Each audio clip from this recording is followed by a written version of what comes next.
नमस्कार मित्रमंडळींनो, आपल्या अविरत या चॅनेलवर तुमचे स्वागत आहे। आपण आज चारधाम तीर्थक्षेत्रांबद्दल माहिती जाणून घेत आहोत।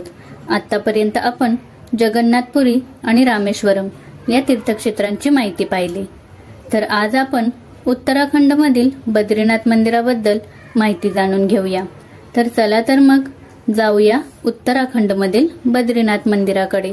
बद्रीनाथ मंदिर हे विष्णूला समर्पित मंदिर आहे। हे चारधाम तीर्थक्षेत्रांपैकी एक आहे। हे भारतातील उत्तराखंडमधील बद्रीनाथ शहरात वसलेले आहे।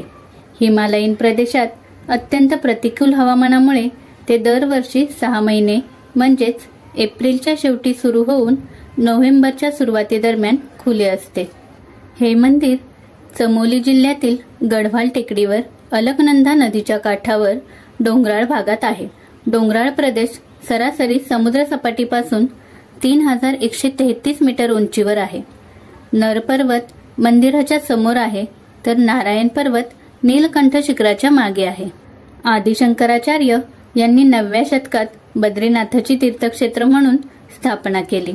मंदिराच्या 3 वास्तू आहेत: गर्भगृह, दर्शन मंडप म्हणजेच पूजागृह आणि सभा मंडप। गर्भगृहाचे शंकूच्या आकाराचे छत अंदाजे 15 मीटर म्हणजेच 49 फूट उंच आहे, ज्याच्यावर एक लहान कपोल आहे, ज्यावर सोन्याचे छत आहे।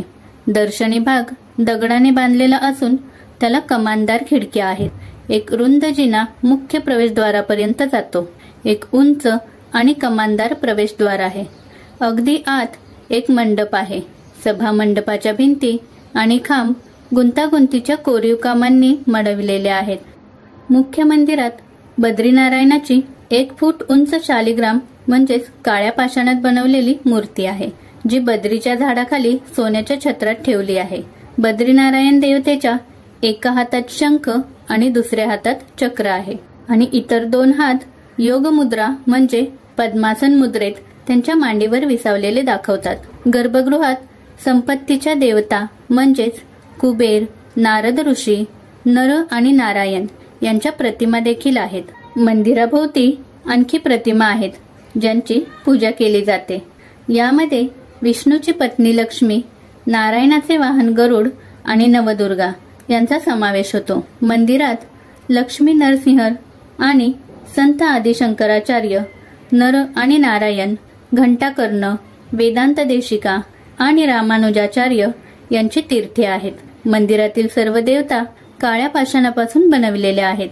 मंदिराच्या अगदी खाली असलेल्या गरम गंधकाच्या झऱ्यांचा समूह म्हणजेच तप्तकुंड तो औषधी मानला जातो।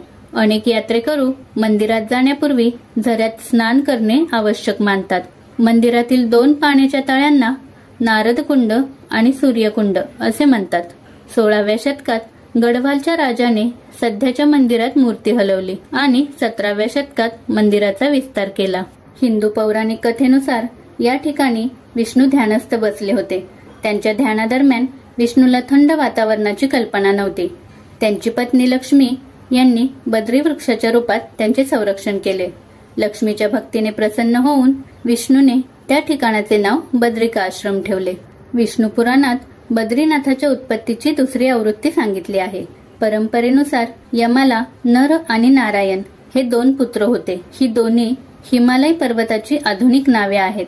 त्यांनी त्यांच्या धर्माचा प्रसार करण्यासाठी ते ठिकाण निवडले।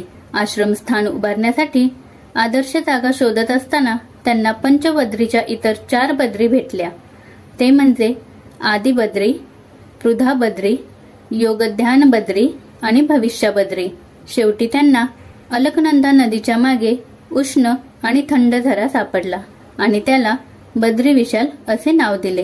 भागवत पुराणानुसार येथे बद्रिकाश्रमातील देवतत्व म्हणजे विष्णू, नर आणि नारायण या ऋषींच्या रूपात अवतार घेऊन सर्व प्राणीमात्रांच्या कल्याणासाठी अनादी काळापासून महान तपश्चर्या करीत होते। स्कंद पुराणात असे म्हटले आहे की येथे स्वर्गात, पृथ्वीवर आणि नरकात अनेक पवित्र तीर्थे आहेत, परंतु बद्रीनाथ सारखे कोणतेही मंदिर नाही। पद्मपुराणात बद्रीनाथच्या सभोवतालचा परिसर आध्यात्मिक खजिन्याने भरलेला म्हणून साजरा केला जातो। महाभारताने पवित्र स्थानाचा आदर केला आहे। हे विष्णूला समर्पित 108 दिव्य देशांपैकी एक आहे, ज्याची बद्रीनाथ म्हणून पूजा केली जाते. तामिळ साहित्यात मंदिराचा उल्लेख तिरुवतरिया अचिरामम म्हणून केला जातो. सर्व धर्मांचे भक्त बद्रीनाथ मंदिरात दर्शनासाठी येतात. काशी मठ, जेयर मठ म्हणजेच आंध्र मठ, उडुपी पेजावर आणि मंत्रालयम श्री राघवेंद्र स्वामी मठ यांसारख्या सर्व प्रमुख मठ संस्थांच्या शाखा आणि अतिथीगृहे येथे आहेत. बद्रीनाथ मंदिर हे पंचबद्री नावाच्या 5 संबंधित देवस्थानांपैकी एक आहे, जे विष्णूच्या पूजेला समर्पित आहेत.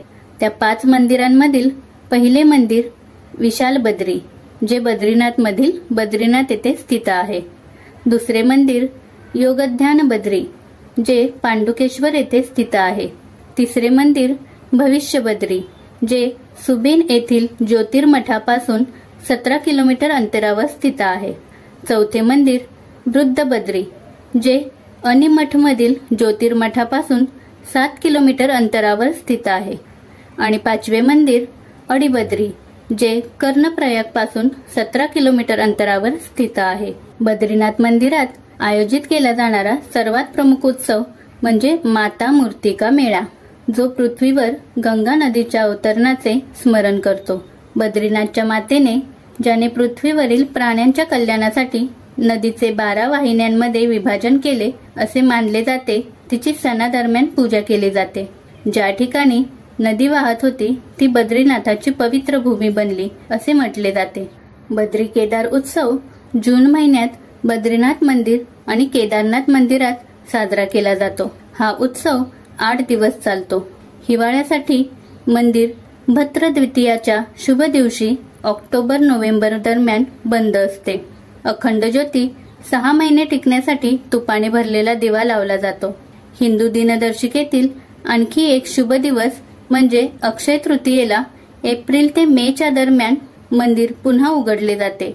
हिवाळ्यानंतर मंदिर उघडण्याच्या पहिल्या दिवशी यात्रेकरू अखंड ज्योतीच्या साक्षीसाठी जमतात. तर मित्रमंडळींनो, कसा वाटला बद्रीनाथ मंदिराचा इतिहास? तुम्हाला आवडला असेल तर कमेंट करून नक्की सांगा आणि जास्तीत जास्त शेअर करा आणि आपल्या चॅनेलला सबस्क्राईब करून बेल आयकॉनला क्लिक करा. धन्यवाद.